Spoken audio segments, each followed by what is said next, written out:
Taking the subway is not my favorite thing in the world, but at least they're not haunted. Well, that we know of, or that we have experienced. These ones are. That's a good These ones point. are haunted. Yes. So, yeah, don't go to these stations, I guess. Yeah. Unless you want to see a ghost. Waterfront Station in Vancouver, Canada is said to be one of the most haunted places in the city, and after reading about it, I can certainly see why. This subway station is busy even when there aren't any living people roaming around in it. Guards especially will see all kinds of weird stuff at the station, especially late at night. Phantom footsteps are reported, the ghost of a 1920s flapper, the ghost of a railway worker named Hub Clark, who died in an accident outside the station when he was decapitated by an oncoming train. His headless ghost is said to wander the tunnels at night with a lantern. Then there's the ghost of the old woman. So a guard was on break one night, fixing up some food in the kitchen when he nearly fainted. Lurking in the corner was this old woman, and at first he thought a passenger just snuck onto the staff area and given him a fright, but then she moved closer. More specifically, she floated closer. The guard booked it out of the kitchen, but the ghostly old woman tormented him in his dreams that night, and the following night, and the one after. He was so freaked out by the experience that he even saw the old hag in reflections and mirrors. He started feeling this need to paint her, thinking maybe this would release her from his mind if he just put her down on canvas. So he did, and he left her portrait in the old kitchen. After that, no more nightmares, and it's said that every time the painting is moved, the person moving it has terrible nightmares of the old woman, forcing them to return the piece back to its original spot. Next up, we have Bank subway station located in London. The station, which is an intersection of 4 different subway lines and was previously used as a wartime bomb shelter, sits directly next to the Bank of England, which just so happens to have been built directly on top of a graveyard. So really, it's no surprise that the area is haunted. And I mean, if you're a ghoulish ghost, it really just makes sense to take up residency in the dark London underground, sitting directly next to a desecrated graveyard. The most common apparition seen in the tunnels of Bank Station is commonly referred to as the Black Nun. She roams the tunnels cloaked in billowing black robes and disappears into thin air anytime visitors of the tunnel attempt to make direct eye contact with her. Maintenance and security staff at the station have shared many stories of having seen not only the Black Nun, but also other apparitions appearing in the tunnels beneath the city, which has led to a number of them requesting to be transferred to service other stations, and honestly, I don't blame them. It sounds pretty creepy, especially, you know, at night in the dark tunnels if you're working security. I know they do a lot of maintenance work at night, so they don't disrupt the lines in the day. It's a no from me. We head back to the London Underground again with Elephant and Castle. The London Underground opened in 1863, so it's the oldest metro system in the world. Lots of history. Spoiler alert, there are a lot of London subway or tube stations on this list. Elephant and Castle is no exception, said to be haunted by an entity known as the Girl on the Train. Drivers have reported pulling into the station and watching this young woman walk onto the train, but this woman never gets off. At least they never see her leave. Drivers will also hear odd tapping sounds around the station, sounds that stop as soon as they reach the next station, and people working or passing through Elephant and Castle late at night will often report hearing footsteps behind them, even when the platform is completely empty. Next up, we've got the Stockholm subway system, home to the Silver Pillen Arrow, a shiny ghost train that travels through the underground tunnels of Stockholm, stopping at random stations at random times. Reports from people who have seen the train vary, with some claiming the ghostly vessel to have been completely empty when it came to a halt in front of them, and others claiming that when the ghost train's doors opened, they did so to reveal subway cars full of ghost passengers.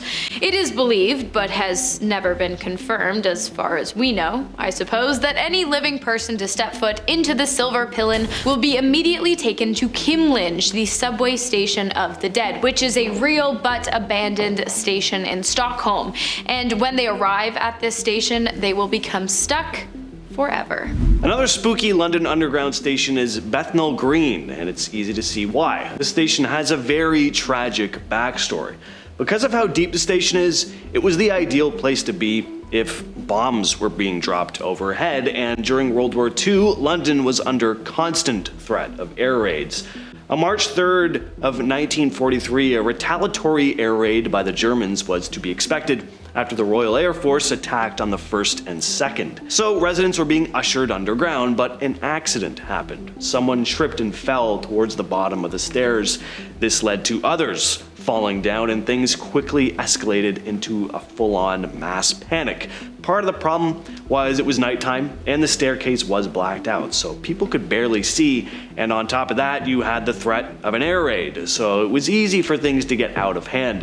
173 people died, having been trampled, and about 60 others had to be hospitalized. So it's said that till this day, especially on the night of March 3rd, you can hear the ghostly sounds of panic slowly rising in intensity until it becomes almost unbearable. Next up, we've got Lower Bay subway station located in Toronto, Canada. I actually visited Lower Bay last year for a Rick and Morty installation, which is what I do with my Saturdays. Those of you from Toronto likely already know that Bay Station is an active subway station located pretty much in the heart of downtown Toronto. What those of you who are and aren't from Toronto might not know is that beneath Bay Station lies an abandoned subway station known simply as Lower Bay. Lower Bay Station was a bit of an experiment that lasted 6 months in the year 1966. It was designed to make the subway system run smoother, but it had the opposite effect, and so it was shut down. Today, the station is used to train new operators to move trains between the two subway lines currently in use, for platform surface experiments, and for film and television. Oh, and it's also the home of the Lady in Red.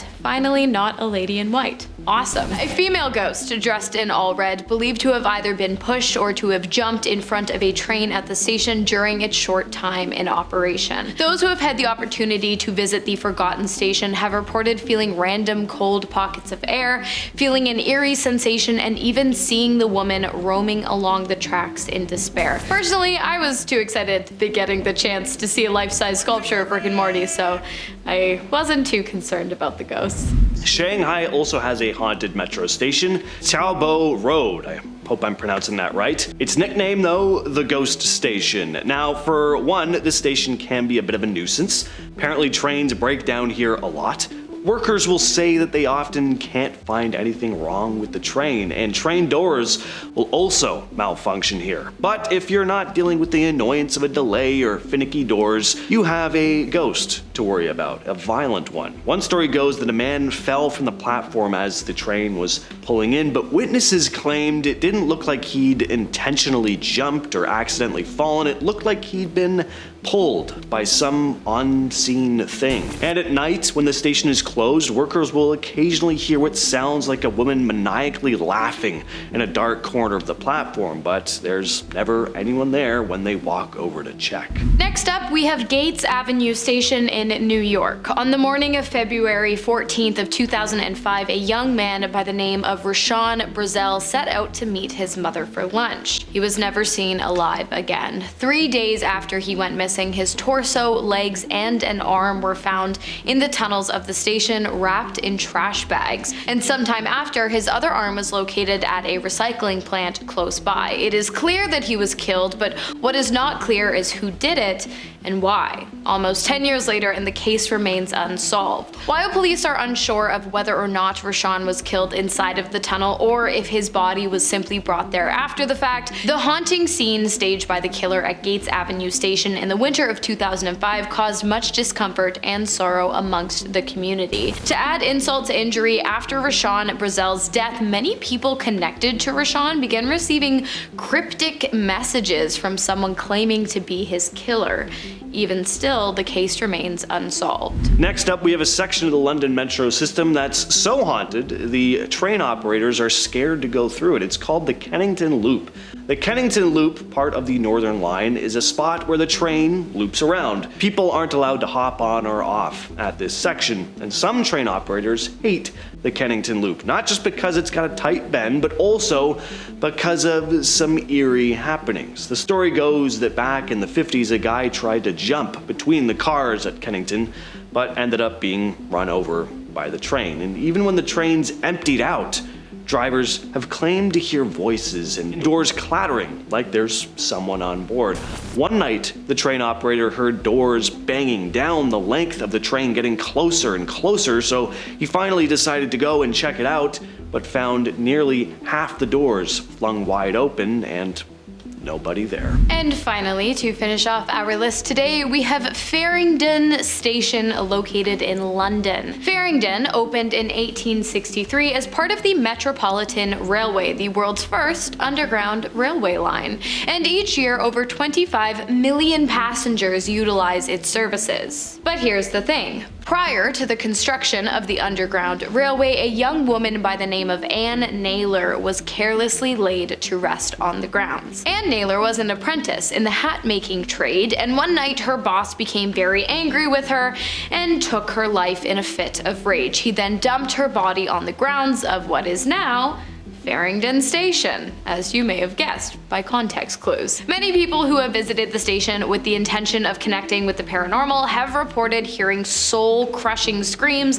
and pleading whispers coming from seemingly nowhere. Overnight security staff have also reported sudden and unexplainable drops in temperature, generally after dark and in the areas where the screams are most often heard. Flickering lights and CCTV cameras going haywire are also a common occurrence at the station, which is said to be one of the most haunted underground subway stations, that's a mouthful, in the world. Well, we've learned anything today. It's the London subway is incredibly haunted.